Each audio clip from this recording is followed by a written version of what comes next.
Does life ever feel distracted, overwhelmed? You just got a lot going on. Yeah, we all understand this to some point. You have little people in your house. They need to be fed. You have work around the house. You have dishes. You have things that you need to do. You have work commitments in your job. You have a social life. You want to make sure that you have a budget, you have plans, you want to go on vacation. There's just so much stuff. And then you have things that are going on in the world, things that you watch on the news, things you listen to, just different things that are going on in your town, in your country, around the world. There's just so much that distracts us, that keeps us occupied, that takes up our time. And hey, if you're a video gamer, you can't pause your game. You got to get to the next level. I get that. I know some video gamers, and it's busy. There's lots going on.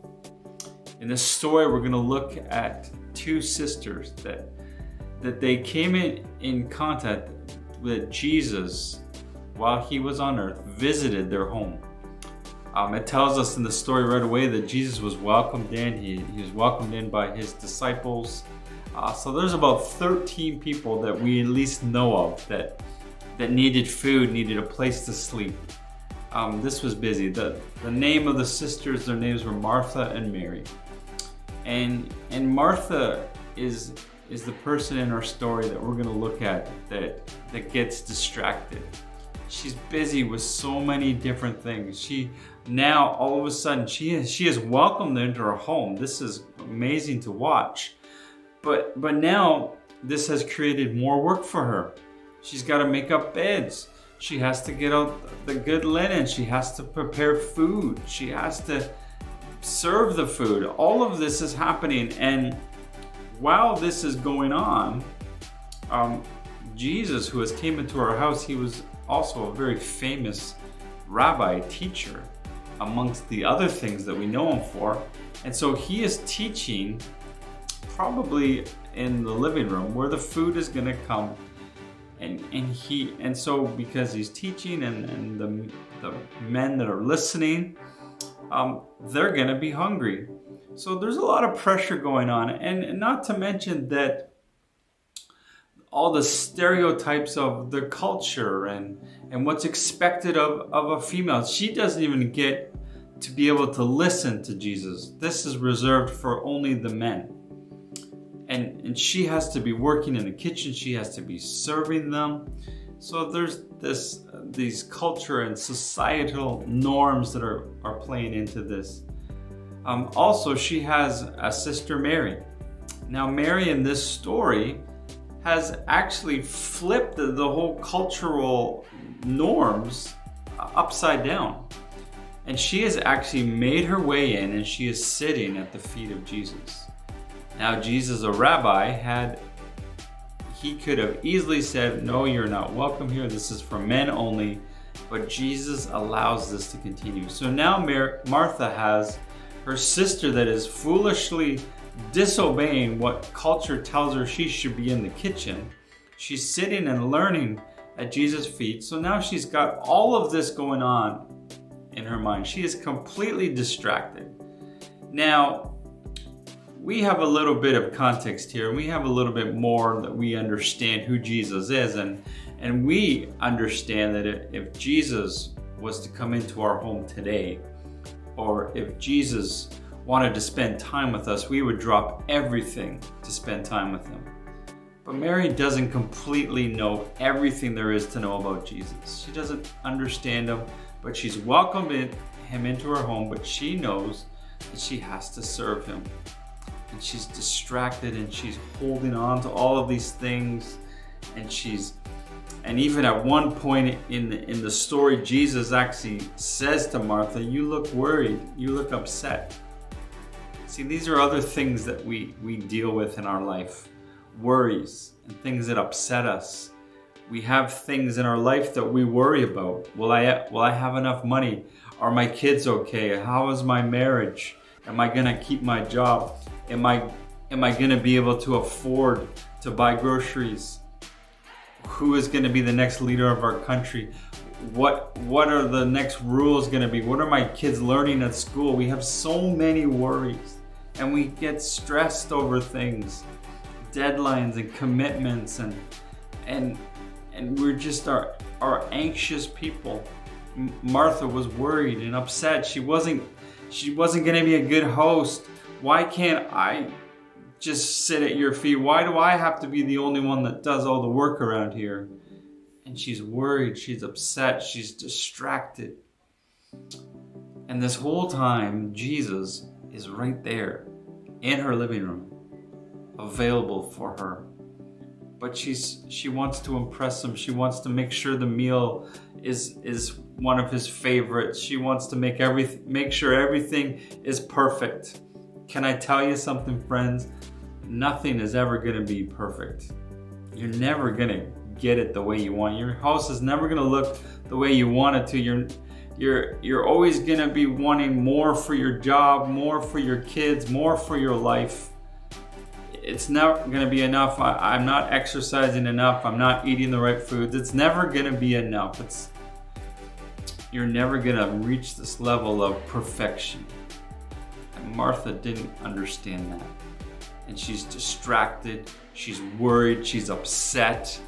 And she's angry at her sister Mary, who's just sitting at Jesus' feet. And Jesus says to Martha, she has actually made the right choice. And I'm not going to take that away from her. See, Mary knew what was priority. Mary knew that Jesus was here. And so the only place that she wanted to be was at Jesus' feet. And she probably had to push some guys out of the way to make sure. And guys were probably looking at her saying, you don't belong here. Get back in the kitchen. And Mary's like, not today. Today, I spend it with Jesus. Today, I want to share my problems. I want to share my concerns. I want to just sit at his feet and listen to him. Everything he has to tell, the kitchen, the chores, everything else that's going on in my life right now in this moment can wait, because I am just going to sit at Jesus' feet. And friends, I want to encourage you. If you feel a lot like Martha, you're distracted, you're worried, you're stressed out, you want to make a good impression, you want everything to be perfect, and you want to make sure everything is lined up, and you want to control everything, you can't. And the best thing that you can do is you can carve out some time and say, the other stuff could wait.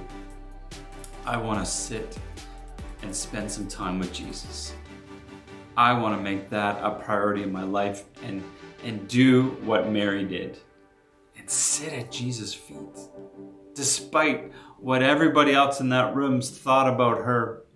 And sometimes I think even in our churches, it's weird for us to kneel and to bow like in Jesus' presence. I want to encourage you to take those moments, whether it be at your church or in your home, or find a place where you can spend some quality time with Jesus and begin to unload him your what's distracting you, what are your worries, what are your concerns, what are you stressed about, and give it to him and spend time with him.